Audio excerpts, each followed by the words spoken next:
여러분, 오늘 아침 거울을 보며 무슨 말을 하셨는지 기억하시는지 궁금합니다. 아, 오늘도 피곤하네. 이 주름은 대체 언제부터 생긴 거야? 또 지각이네. 정말 한심해. 이런 말들을 중얼거리셨다면 오늘 제가 나눌 이야기가 여러분께 특별한 깨달음을 줄 수 있을 것입니다. 안녕하십니까? 러브 SOS 365입니다. 오늘은 자신의 가치를 떨어뜨리는 말버릇에 대해 이야기를 나누려 합니다. 우리가 무심코 내뱉는 말 한마디가 어떻게 우리의 자존감을 갉아먹고 인간관계를 변질시키는지, 그리고 이를 어떻게 개선할 수 있는지에 대한 이야기입니다. 제 이야기부터 시작해 보겠습니다. 저는 대학 시절 친구들 사이에서 미안맨이라는 별명을 가지고 있었습니다. 왜 그런 별명이 붙었을까요? 제가 하는 모든 말에 미안해가 붙었기 때문입니다. 밥을 먹을 때도 미안한데 소금 좀 줄래? 수업 질문을 할 때도 미안한데 이 부분 다시 설명해 줄 수 있어?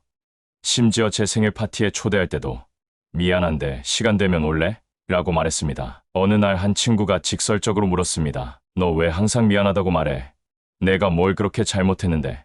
그 순간 저는 깨달았습니다. 제가 아무 이유 없이 스스로를 죄인의 위치에 놓고 있었다는 것을요. 이런 말버릇이 단순히 겸손함이나 예의 바른 표현이라고 생각하실 수도 있습니다. 하지만 실상은 그렇지 않습니다. 우리의 말은 단순한 소리의 나열이 아니라 우리의 정체성과 세계관을 형성하는 강력한 도구입니다. 고대 그리스 철학자 에픽테토스는 사람을 괴롭히는 것은 사건 자체가 아니라 그 사건에 대한 해석이다라고 말했습니다. 마찬가지로 우리가 사용하는 언어는 현실을 해석하는 방식을 결정하고 결국 우리의 자존감과 인간관계의 질을 좌우합니다. 최근 한 연구에 따르면 하루에 평균 1만 6천 단어를 말하는 성인은 그중 약 3분의 1을 자기 자신에 대한 이야기로 채운다고 합니다. 그렇다면 우리는 매일 5천 개 이상의 단어로 자신을 정의하고 있는 셈입니다. 이 말들이 긍정적이고 힘이 되는 것인지 아니면 자신을 깎아내리고 가치를 떨어뜨리는 것인지에 따라 우리의 삶의 질이 크게 달라질 수 있습니다. 오늘 이 시간을 통해 여러분이 무의식적으로 사용하고 있을지 모르는 자존감 킬러 말버릇 6가지를 살펴보고 이를 어떻게 건강한 표현으로 바꿀 수 있는지 함께 알아보겠습니다. 이 작은 변화가 여러분의 자존감과 인간관계에 놀라운 변화를 가져올 것입니다. 1. 부정적 의견을 되묻는 습관. 우리가 가장 흔히 빠지는 함정 중 하나는 부정적인 의견을 되묻는 습관입니다. 너 나 정말 사랑해? 내가 방해되는 건 아니지? 내 말이 이상했어. 이런 질문들이 얼마나 친숙하게 들리시는지요. 이런 말버릇은 단순한 확인 이상의 의미를 가집니다. 이는 상대방에게 우리 자신에 대한 부정적인 생각의 씨앗을 심는 행위입니다. 심리학에서는 이를 자기 충족적 예언이라고 부릅니다. 우리가 어떤 결과를 예상하면 무의식적으로 그 결과를 현실화하는 방향으로 행동한다는 개념입니다. 부정적인 의견을 되묻는 행위는 바로 이 자기 충족적 예언의 시작점이 됩니다. 제 지인 중에 연애 관계에서 항상 이런 패턴을 보이는 사람이 있었습니다. 그녀는 남자친구에게 너 나 정말 사랑해? 나 말고 다른 여자 만나고 싶은 거 아니야? 라는 질문을 자주 했습니다. 처음에 남자친구는 당연하지, 너를 사랑해라고 대답했지만 이런 질문이 반복될수록 그의 대답은 점점 짧아지고 지쳐갔습니다. 결국 그는 내가 왜 항상 나를 의심하는지 모르겠어 라며 관계를 끝냈습니다. 그녀의 불안감에서 비롯된 질문이 실제로 그녀가 가장 두려워하던 결과를 만들어낸 것입니다. 이런 말버릇은 단순히 연애 관계에만 국한되지 않습니다. 직장에서도 제 의견이 별로였나요? 제가 방해가 되나요? 와 같은 질문은 상사나 동료에게 여러분에 대한 부정적인 인식을 심어줄 수 있습니다. 그들이 전혀 그런 생각을 하지 않았더라도 여러분의 질문이 그런 가능성을 제시하는 순간 그들의 인식은 미묘하게 변화하기 시작합니다. 이러한 습관의 근본에는 종종 인정받고 싶은 욕구, 안정감을 느끼고 싶은 욕구가 있습니다. 하지만 이런 방식으로는 오히려 반대 결과를 얻게 됩니다. 상대방은 계속해서 여러분을 안심시켜야 하는 부담을 느끼게 되고 결국 관계는 피로해집니다. 그렇다면 이런 말버릇을 어떻게 바꿀 수 있을까요? 부정적인 질문 대신 긍정적인 확언을 사용해 보시기 바랍니다. 너 나 사랑해. 대신 오늘 너와 함께 있어서 행복해라고 말하는 것입니다. 내 의견이 별로였나요? 대신 다음에 더 발전된 아이디어를 가져오겠습니다 라고 말하는 것입니다. 또한 불안감이 들 때마다 심호흡을 하고 자문해 보시기 바랍니다. 이 질문이 정말 필요한가? 이 질문이 나와 상대방에게 어떤 영향을 미칠까? 대부분의 경우 이런 자기 점검만으로도 불필요한 부정적 질문을 줄일 수 있습니다. 이 모르는 것을 바로 물어보는 습관. 두 번째로 살펴볼 말버릇은 모르는 것을 바로 물어보는 습관입니다. 언뜻 들으면 이게 왜 문제가 되는지 의아하실 수 있습니다. 모르는 것을 물어보는 것이 학습의 기본 아닌가요? 맞습니다. 하지만 여기서 문제가 되는 것은 스스로 생각하고 해결책을 찾아보려는 노력 없이 즉각적으로 타인에게 의존하는 습관입니다. 이런 습관은 마치 운동할 때 항상 누군가가 대신 역기를 들어주길 바라는 것과 같습니다. 근육이 발달하지 않는 것처럼 우리의 문제 해결 능력과 창의적 사고력도 발달하지 않게 됩니다. 제가 멘토링했던 한 신입사원의 이야기를 들려드리겠습니다. 그는 매우 열정적이고 똑똑했지만 작은 문제가 생길 때마다 바로 저에게 달려와 해결책을 물었습니다. 이 파일을 어디에 저장해야 할까요? 이 이메일은 어떻게 답장해야 할까요? 이 데이터는 어떻게 분석해야 할까요?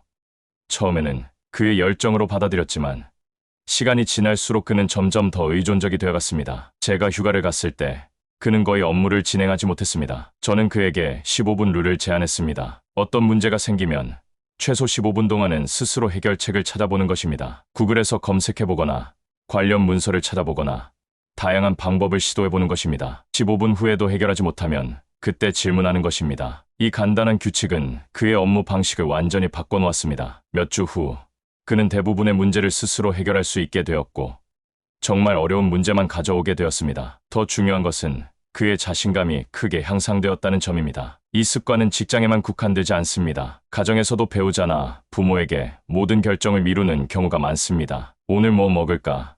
주말에 뭐 할까? 이 옷 괜찮을까?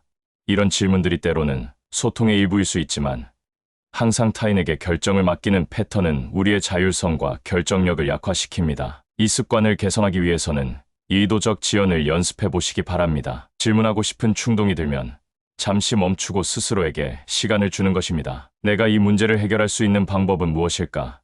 내가 가진 정보로 어떤 결정을 내릴 수 있을까? 라고 자문해 보시기 바랍니다. 이런 과정을 통해 여러분은 점차 자신의 판단과 능력을 신뢰하게 될 것입니다. 또한 질문을 할 때도 방식을 바꿔보시기 바랍니다. 이거 어떻게 해? 라고 직접적으로 물어보는 대신 이 문제에 대해 내가 이렇게 생각하는데 어떻게 생각하시나요?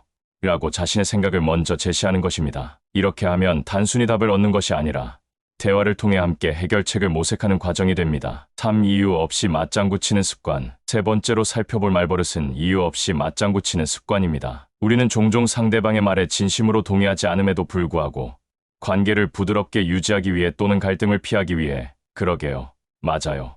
정말 그렇네요 라고 맞장구를 칩니다. 이런 습관이 일시적으로는 관계를 원만하게 유지하는데 도움이 될 수 있지만 장기적으로는 여러 문제를 일으킵니다. 첫째, 여러분의 진정성이 의심받게 됩니다. 사람들은 결국 여러분이 모든 것에 동의한다는 것을 알아차리고 여러분의 의견이 진심인지 의심하게 됩니다. 둘째, 여러분 자신의 생각과 가치관이 희석됩니다. 계속해서 자신의 진짜 의견을 억누르다 보면 점차 자신이 무엇을 원하고 믿는지 혼란스러워질 수 있습니다. 제 친구 중 한 명은 이런 습관 때문에 큰 어려움을 겪었습니다. 그녀는 직장에서 항상 상사의 의견에 맞장구를 쳤습니다. 상사가 비현실적인 마케팅 계획을 세웠을 때도 예산이 부족한 프로젝트를 밀어붙일 때도 그녀는 항상 좋은 생각입니다. 가능할 것 같습니다. 라고 대답했습니다. 결국 그 계획들이 실패했을 때 상사는 그녀에게 책임을 물었습니다. 내가 가능하다고 했잖아 라고요. 더 심각한 것은 동료들도 그녀를 신뢰하지 않게 되었다는 점입니다. 그녀가 진심으로 무엇을 생각하는지 아무도 알 수 없었기 때문입니다. 이런 습관의 근본에는 대개 거절 공포증 또는 사람들에게 인정받고 싶은 욕구가 있습니다. 우리는 다른 사람들이 우리를 좋아하기를 원하고 우리의 다른 의견이 관계의 균열을 가져올까 두려워합니다. 하지만 역설적이게도 진정한 관계는 서로의 다름을 인정하고 존중할 때 더욱 깊어집니다. 이 습관을 개선하기 위해서는 정직한 동의를 연습해 보시기 바랍니다. 상대방의 의견에 동의하기 전에 잠시 멈추고 자문해 보시기 바랍니다. 나는 정말 이 의견에 동의하는가? 만약 동의하지 않는다면 완곡하지만 정직하게 자신의 생각을 표현하는 것입니다. 예를 들어, 죄송하지만 저는 조금 다르게 생각합니다. 흥미로운 관점이네요. 제 생각은 이렇습니다. 그 부분에 대해서는 좀 더 고민이 필요할 것 같습니다.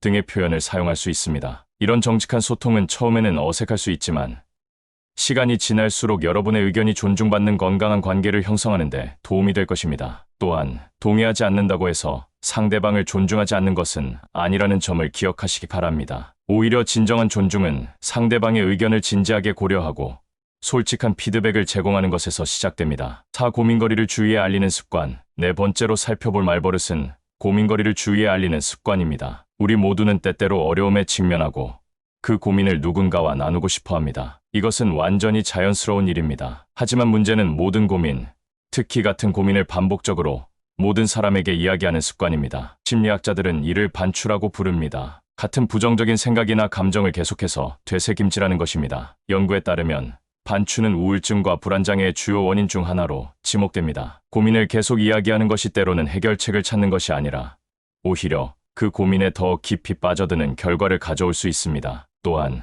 항상 부정적인 이야기를 하는 사람과 함께 있는 것은 상대방에게도 부담이 됩니다. 유명한 감정적 전염 이론에 따르면 우리는 주변 사람들의 감정 상태에 영향을 받습니다. 항상 부정적인 이야기를 하는 사람 주변에 있으면 우리도 점차 부정적인 감정 상태에 빠지게 됩니다. 제가 알고 있는 한 직장인의 이야기를 들려드리겠습니다. 그는 매일 아침 출근길 엘리베이터에서 만나는 동료들에게 항상 자신의 건강 문제, 재정적 어려움, 가족 갈등 등을 상세히 이야기했습니다. 처음에 사람들은 그에게 동정심을 보였지만 시간이 지날수록 사람들은 그를 피하기 시작했습니다. 아침부터 부정적인 에너지로 하루를 시작하고 싶지 않았기 때문입니다. 결국 그는 직장에서 에너지 드레이너라는 별명을 얻게 되었고 중요한 프로젝트나 팀 활동에서 점차 배제되기 시작했습니다. 이런 습관의 근본에는 종종 공감받고 싶은 욕구 또는 자신의 문제를 외부로 투사함으로써 심리적 부담을 줄이려는 무의식적 시도가 있습니다. 하지만 이런 방식은 오히려 문제 해결을 방해하고 주변 관계를 악화시킬 수 있습니다. 이 습관을 개선하기 위해서는 의도적 소통을 연습해 보시기 바랍니다. 고민을 이야기하기 전에 잠시 멈추고 자문해 보시기 바랍니다. 이 이야기가 지금 이 상황과 이 사람에게 적절한가? 내가 이 이야기를 하는 목적은 무엇인가? 이 고민을 나눔으로써 어떤 결과를 기대하는가? 만약 단순히 감정을 발산하기 위한 것이라면 일기를 쓰거나 전문 상담사와 이야기하는 것이 더 효과적일 수 있습니다. 만약 실질적인 조언이나 해결책을 찾기 위한 것이라면 그 목적을 명확히 하고 적절한 사람에게 접근하는 것이 중요합니다. 또한 대화의 균형을 유지하는 것도 중요합니다. 부정적인 이야기만큼 긍정적인 이야기도 나누고 자신의 문제만큼 상대방의 이야기에도 귀 기울이는 것입니다. 심리학자 존 고트만의 연구에 따르면 건강한 관계는 적어도 5대1의 긍정적 대 부정적 상호작용 비율을 유지한다고 합니다. 이 비율을 의식적으로 유지하려고 노력해 보시기 바랍니다. 5. 거절하지 못하는 착한 말버릇. 5번째로 살펴볼 말버릇은 거절하지 못하는 착한 말버릇입니다. 네, 할 수 있어요. 문제 없어요. 괜찮아요 라는 말을 자신의 진짜 감정이나 능력과 상관없이 자동적으로 내뱉는 습관입니다. 이런 습관은 겉으로 보기에는 친절하고 협조적인 것처럼 보일 수 있습니다. 하지만 실제로는 자신의 경계를 무시하고 결국에는 자신과 상대방 모두에게 해를 끼치는 행동입니다. 심리학자 클로드 스틸의 자기 불일치 이론에 따르면 우리의 실제 자아와 이상적 자아 사이의 불일치가 클수록 더 많은 심리적 고통을 경험한다고 합니다. 자신의 진짜 감정이나 능력과 다르게 항상 예라고 말하는 것은 바로 이런 불일치를 만들어냅니다. 제가 상담했던 한 여성의 이야기를 들려드렸습니다. 그녀는 회사에서 만능 해결사로 알려져 있었습니다. 동료가 야근을 부탁하면 항상 네, 괜찮아요. 상사가 주말 업무를 요청하면 문제 없습니다. 심지어 자신의 업무가 아닌 일까지 제가 할게요 라고 자원했습니다. 처음에는 그녀의 헌신적인 태도가 인정받았지만 시간이 지날수록 그녀는 극심한 스트레스와 번아웃을 경험하게 되었습니다. 더 심각한 것은 사람들이 그녀의 도움을 당연하게 여기기 시작했다는 점입니다. 그녀가 한번 지금은 어렵습니다 라고 말했을 때 사람들은 오히려 그녀가 이기적이라고 생각했습니다. 이런 습관의 근본에는 대개 사람들에게 인정받고 싶은 욕구 또는 거절로 인한 갈등을 피하고 싶은 욕구가 있습니다. 우리는 아니오라고 말하면 상대방이 우리를 덜 좋아하게 될까 두려워합니다. 하지만 역설적이게도 건강한 경계를 설정하지 않으면 결국 자신을 소진시키고 관계의 질도 저하됩니다. 이 습관을 개선하기 위해서는 정중한 거절을 연습해 보시기 바랍니다. 거절은 상대방을 거부하는 것이 아니라 자신의 경계를 존중하는 행위임을 기억하시기 바랍니다. 예를 들어, 죄송하지만 지금은 그 일을 도와드릴 수 없습니다. 다른 중요한 일정이 있어서 참석하기 어렵습니다. 그 요청은 제 능력 밖의 일입니다. 등의 표현을 사용할 수 있습니다. 필요하다면 대안을 제시할 수도 있습니다. 지금은 어렵지만 다음 주에는 가능합니다. 제가 직접 도울 수는 없지만 도움이 될 만한 자료를 보내드렸습니다. 또한 즉각적으로 대답하는 것을 피하고 생각해보고 알려드렸습니다 라고 말하는 습관을 들이는 것도 도움이 됩니다. 이렇게 하면 충동적으로 예라고 말하는 것을 방지하고 자신의 실제 상황과 감정을 고려할 시간을 가질 수 있습니다. 기억하시기 바랍니다. 모든 요청에 예라고 말하는 것은 진정한 친절이 아닙니다. 진정한 친절은 자신과 상대방 모두를 존중하는 진실된 소통에서 시작됩니다. 6. 미안해라는 말의 과용. 마지막으로 살펴볼 말버릇은 미안해라는 말의 과용입니다. 미안해요. 죄송합니다. 신뢰합니다와 같은 말을 필요 이상으로 자주 사용하는 습관입니다. 물론 사과는 인간관계에서 중요한 요소입니다. 우리가 실수를 했거나 다른 사람에게 불편함을 줬을 때 진심 어린 사과는 관계를 회복하는 데 큰 도움이 됩니다. 하지만 문제는 실제로 잘못한 것이 없는데도 습관적으로 사과하는 경우입니다. 캐나다 워털루 대학의 연구에 따르면 과도한 사과는 자신을 낮추고 상대방을 우위에 두는 권력 불균형을 만들어낸다고 합니다. 또한 계속해서 사과하는 사람은 주변 사람들에게 자신감이 부족하고 불안정한 사람으로 인식될 가능성이 높습니다. 저의 경험을 하나 더 나누자면 제가 처음 강연을 시작했을 때 저는 미안한데요 라는 말로 거의 모든 문장을 시작했습니다. 미안한데요. 이 슬라이드는 조금 복잡합니다. 미안한데요. 제 목소리가 작을 수 있습니다. 미안한데요. 질문이 있으신가요? 어느 날 한 참가자가 강연 후 저에게 다가와 말했습니다. 강연 내용은 정말 좋았는데 왜 계속 사과하셨는지 모르겠네요. 선생님은 전문가인데 왜 자신감이 없어 보이려고 하시나요? 그 말은 저에게 큰 깨달음을 주었습니다. 제가 무의식적으로 저 자신의 가치를 깎아내리고 있었던 것입니다. 이런 습관의 근본에는 종종 거절에 대한 두려움이나 갈등을 피하고 싶은 욕구가 있습니다. 우리는 사과함으로써 상대방의 부정적 반응을 미리 차단하려고 합니다. 또한 어떤 사람들은 어린 시절부터 예에 바르게 굴라는 메시지를 강하게 받아왔고 이것이 과도한 사과 습관으로 이어지기도 합니다. 이 습관을 개선하기 위해서는 의식적 언어 선택을 연습해 보시기 바랍니다. 미안해요라는 말이 입에서 나오려고 할 때 잠시 멈추고 자문해 보시기 바랍니다. 내가 정말 잘못한 것이 있는가? 이 상황에서 사과가 필요한가? 만약 실제로 잘못한 것이 없다면 사과 대신 다른 표현을 사용해 보시기 바랍니다. 예를 들어 미안한데 질문해도 될까요? 대신 질문이 있습니다. 미안하지만 이것 좀 도와주실 수 있나요? 대신 이것 좀 도와주시겠습니까? 제 의견이 틀렸다면 미안합니다. 대신 이것은 제 관점입니다. 늦어서 미안해요. 대신 기다려주셔서 감사합니다. 또한 진정한 사과가 필요한 상황에서는 미안해라는 말 대신 더 구체적이고 책임감 있는 표현을 사용해 보시기 바랍니다. 내 실수로 불편을 드려 죄송합니다. 제가 더 신중했어야 했습니다. 앞으로는 이런 일이 없도록 하겠습니다. 등의 표현은 단순한 미안해보다 더 진정성 있게 들립니다. 기억하시기 바랍니다. 사과는 필요할 때 해야 의미가 있습니다. 습관적인 사과는 오히려 진정한 사과의 가치를 떨어뜨리고 자신의 가치까지 낮추는 결과를 가져옵니다. 7말버릇 개선을 위한 종합적 접근법. 지금까지 자존감을 떨어뜨리는 6가지 말버릇에 대해 살펴보았습니다. 이제 이러한 말버릇을 개선하기 위한 종합적인 접근법에 대해 이야기해 보겠습니다. 첫째, 자기 인식을 높이는 것이 중요합니다. 우리는 종종 자신의 말버릇을 인식하지 못합니다. 이를 개선하기 위한 첫 단계는 자신의 대화 패턴을 의식적으로 관찰하는 것입니다. 하루 동안 자신이 얼마나 자주 미안해요, 모르겠어요, 괜찮아요 라고 말하는지 기록해 보시기 바랍니다. 또한 자신이 어떤 상황에서 부정적인 질문을 던지거나 고민을 나누거나 맞장구를 치는지 패턴을 찾아보시기 바랍니다. 둘째, 대체 표현을 준비해 두시기 바랍니다. 부정적인 말버릇을 바꾸기 위해서는 그것을 대체할 긍정적인 표현이 필요합니다. 예를 들어 나를 사랑해 대신 오늘 너와 함께 있어서 행복해. 이거 어떻게 해? 대신 이 문제에 대해 내가 이렇게 생각하는데 어떻게 생각하시나요? 미안해 대신 감사합니다. 괜찮아요 대신 지금은 어렵습니다. 이런 대체 표현을 미리 생각해두고 필요할 때 의식적으로 사용하는 연습을 하시기 바랍니다. 셋째, 점진적 변화를 추구하시기 바랍니다. 오랜 기간 동안 형성된 말버릇을 하루아침에 바꾸는 것은 쉽지 않습니다. 처음에는 한 가지 말버릇에 집중하여 개선하고 그것이 자연스러워지면 다음 말버릇으로 넘어가는 방식을 추천합니다. 예를 들어 첫 주에는 미안해라는 말을 줄이는 데 집중하고 다음 주에는 부정적 질문을 줄이는 데 집중하는 것입니다. 넷째, 지지 그룹을 활용하시기 바랍니다. 가족, 친구, 동료 등 신뢰할 수 있는 사람들에게 여러분의 목표를 공유하고 지원을 요청하시기 바랍니다. 그들에게 특정 말버릇을 발견했을 때 부드럽게 지적해달라고 부탁할 수도 있습니다. 외부의 피드백은 자기 인식을 높이는 데 큰 도움이 됩니다. 다섯째,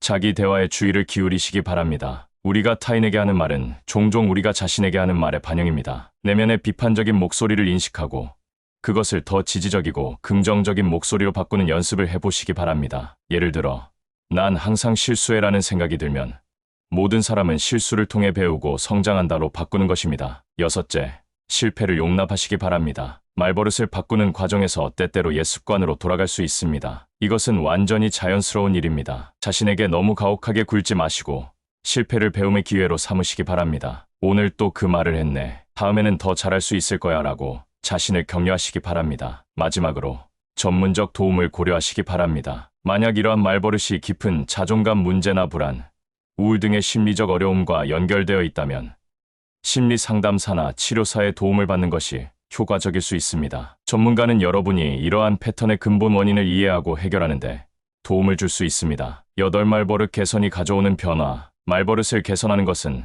단순히 더 좋은 의사소통 기술을 갖추는 것 이상의 의미가 있습니다. 이는 자신의 가치를 인정하고 건강한 경계를 설정하며 더 진정성 있는 관계를 형성하는 과정입니다. 이러한 변화가 여러분의 삶에 어떤 영향을 미칠 수 있는지 살펴보겠습니다. 첫째, 자존감 향상입니다. 자신을 깎아내리는 말버릇을 줄이고 자신을 존중하는 언어를 사용하면 점차 자신에 대한 인식이 변화합니다. 심리학자 윌리엄 제임스는 행동이 감정을 따르는 것이 아니라 감정이 행동을 따른다고 말했습니다. 즉, 우리가 자신을 존중하는 방식으로 말하기 시작하면 실제로 자신을 더 가치 있게 여기게 된다는 것입니다. 둘째, 관계의 질 향상입니다. 건강한 의사소통은 건강한 관계의 기반입니다. 부정적인 말버릇을 줄이고 더 명확하고 진정성 있는 소통을 하면 주변 사람들과의 관계가 깊어지고 풍요로워집니다. 사람들은 여러분의 진정한 생각과 감정을 이해하게 되고 이는 더 깊은 연결로 이어집니다. 셋째, 전문적 성장입니다. 직장에서 명확하고 자신감 있는 소통은 리더십과 영향력의 핵심 요소입니다. 부정적인 말버릇을 줄이면 동료들과 상사들이 여러분을 더 유능하고 신뢰할 수 있는 전문가로 인식하게 됩니다. 이는 경력 발전과 새로운 기회로 이어질 수 있습니다. 넷째, 스트레스 감소입니다. 부정적인 말버릇은 종종 불필요한 스트레스와 불안을 유발합니다. 예를 들어, 거절하지 못하는 습관은 과도한 책임과 시간 압박으로 이어질 수 있습니다. 건강한 경계를 설정하고 자신의 필요를 명확히 표현하면 일상적인 스트레스가 크게 줄어들 수 있습니다. 다섯째, 자기 효능감 증가입니다. 자기 효능감은 자신이 원하는 결과를 얻기 위해 필요한 행동을 성공적으로 수행할 수 있다는 믿음입니다. 모르는 것을 바로 물어보는 습관을 줄이고 스스로 문제를 해결하려고 노력하면 점차 자신의 능력에 대한 신뢰가 커집니다. 이는 새로운 도전에 더 기꺼이 나서게 하고 결과적으로 더 많은 성취로 이어집니다. 여섯째, 정신건강 개선입니다. 언어는 우리의 생각과 감정에 강력한 영향을 미칩니다. 부정적인 말버릇을 긍정적이고 건강한 표현으로 바꾸면 전반적인 정신건강이 개선될 수 있습니다. 연구에 따르면 긍정적인 자기 대화는 우울증과 불안 감소에 도움이 된다고 합니다. 마지막으로 진정성 있는 삶입니다. 우리의 말은 종종 우리가 세상을 어떻게 인식하고 자신을 어떻게 바라보는지를 반영합니다. 더 진실되고 자신을 존중하는 방식으로 말하기 시작하면 점차 더 진정성 있는 삶을 살게 됩니다. 이는 단순히 더 나은 의사소통을 넘어서 자신의 가치와 일치하는 삶을 사는 것을 의미합니다. 이러한 변화는 하루아침에 이루어지지 않습니다. 그것은 점진적인 과정이며 때로는 도전적일 수 있습니다. 하지만 작은 변화들이 모여 시간이 지남에 따라 큰 차이를 만들어낸다는 것을 기억하시기 바랍니다. 오늘 하나의 부정적인 말버릇을 인식하고 바꾸는 것으로 시작해 보시기 바랍니다. 그 작은 시작이 여러분의 삶을 변화시키는 첫걸음이 될 것입니다. 9. 실제 적용. 일상 상황별 예시. 지금까지 자존감을 떨어뜨리는 말버릇과 그것을 개선하는 방법에 대해 살펴보았습니다. 이제 이러한 원칙을 일상적인 상황에 어떻게 적용할 수 있는지 구체적인 예시를 통해 알아보겠습니다. 직장 상황. 일 회의에서 의견 제시할 때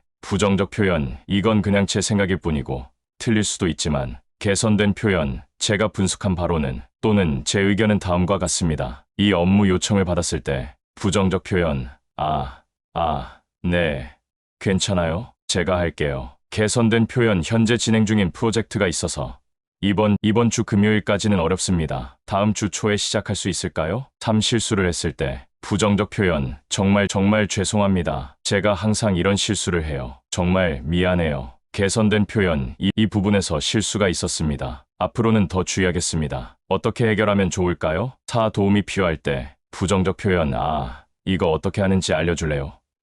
저 이런 거 진짜 못해요. 개선된 표현, 이 기능은 처음 사용해보는데 간단한 사용법을 알려주실 수 있을까요? 개인적 관계, 연인과의 대화, 부정적 표현, 너 나 사랑해. 정말 날 좋아하긴 하는 거야. 개선된 표현, 오늘 함께 시간을 보내서 정말 행복했어. 너와 있으면 항상 특별한 기분이 들어. 이 친구의 부탁을 거절할 때 부정적 표현, 그래. 알았어. 어쩔 수 없지. 개선된 표현. 그날은 이미 다른 약속이 있어서 어렵네. 다른 날에 시간을 내볼까? 참 고민을 나눌 때 부정적 표현. 내 인생은 항상 이렇게 꼬여. 모든 게 다 엉망이야. 개선된 표현. 요즘 특정 문제로 고민이 있는데 잠깐 이야기해도 될까? 내 의견이 궁금해. 가족과의 대화. 부정적 표현. 항상 나만 집안일을 다 해. 아무도 날 도와주지 않아. 개선된 표현. 집안일을 분담했으면 해. 우리 모두가 함께 살고 있으니 함께 책임을 나눴으면 좋겠어. 소셜미디어. 일 게시물 작성 시 부정적 표현. 별거 아닌 사진이지만 올려봅니다. 사실 잘 나온 것 같지도 않고. 개선된 표현. 오늘 방문한 카페에서 찍은 사진입니다. 분위기가 정말 좋았습니다. 이 댓글 달 때 부정적 표현. 제가 잘 모르는 분야라 틀릴 수도 있지만 개선된 표현. 제가 알기로는 또는 이 부분에 대해 다른 관점을 공유하자면 메시지 보낼 때 부정적 표현. 바쁘실 텐데 죄송한데요. 혹시 시간 되시면 개선된 표현. 안녕하세요. 다음 주 프로젝트 관련해서 의견을 나누고 싶습니다. 이러한 예시들은 단순한 표현의 변화처럼 보일 수 있지만 이러한 작은 변화들이 모여 여러분이 자신을 어떻게 인식하고 다른 사람들이 여러분을 어떻게 대하는지에 큰 차이를 만들어냅니다. 중요한 것은 이러한 변화가 단순한 말 기술이 아니라 자신에 대한 진정한 존중과 가치 인식에서 비롯되어야 한다는 점입니다. 겉으로만 자신감 있게 말하려고 노력하는 것이 아니라 진정으로 자신의 가치를 인정하고 그것이 자연스럽게 언어로 표현되도록 하는 것이 중요합니다. 오늘 우리는 자신의 가치를 떨어뜨리는 6가지 말버릇에 대해 살펴보았습니다. 부정적 의견을 되묻는 습관, 모르는 것을 바로 물어보는 습관, 이유 없이 맞장구 치는 습관, 고민거리를 주위에 알리는 습관, 거절하지 못하는 착한 말버릇, 그리고 미안해라는 말의 과용까지. 이러한 말버릇들이 어떻게 우리의 자존감을 갉아먹고 인간관계를 변질시키는지 알아보았습니다. 또한 이러한 말버릇을 개선하기 위한 구체적인 방법들도 함께 살펴보았습니다. 자기 인식을 높이고 대체 표현을 준비하며 점진적 변화를 추구하는 것이 중요하다는 것을 배웠습니다. 그리고 이러한 변화가 자존감 향상, 관계의 질 개선, 전문적 성장, 스트레스 감소 등 다양한 긍정적 결과로 이어질 수 있다는 것도 알게 되었습니다. 기억하시기 바랍니다. 우리의 말은 단순한 소리의 나열이 아닙니다. 그것은 우리의 생각과 감정을 형성하고 우리가 세상을 어떻게 인식하는지, 그리고 세상이 우리를 어떻게 대하는지를 결정하는 강력한 도구입니다. 오늘부터 여러분의 말버릇에 조금 더 주의를 기울여 보시기 바랍니다. 자신을 깎아내리는 표현을 발견했을 때 그것을 자신을 존중하는 표현으로 바꾸는 연습을 해보시기 바랍니다. 처음에는 어색하고 불편할 수 있지만 시간이 지남에 따라 점차 자연스러워질 것입니다. 이 작은 변화가 여러분의 자존감과 인간관계, 그리고 전반적인 삶의 질에 놀라운 변화를 가져올 것이라 확신합니다. 여러분은 더 이상 자신의 가치를 떨어뜨리는 말버릇의 희생자가 아니라 자신의 가치를 인정하고 표현하는 주체가 될 것입니다. 마지막으로 완벽을 추구하지 마시기 바랍니다. 때로는 옛 습관으로 돌아갈 수도 있고 실수를 할 수도 있습니다. 그것은 완전히 자연스러운 일입니다. 중요한 것은 그런 순간에도 자신에게 친절하게 대하고 다시 시작할 용기를 갖는 것입니다. 여러분의 말이 여러분의 가치를 반영하고 그 가치가 주변 세계에 긍정적인 영향을 미치기를 진심으로 바랍니다. 감사합니다.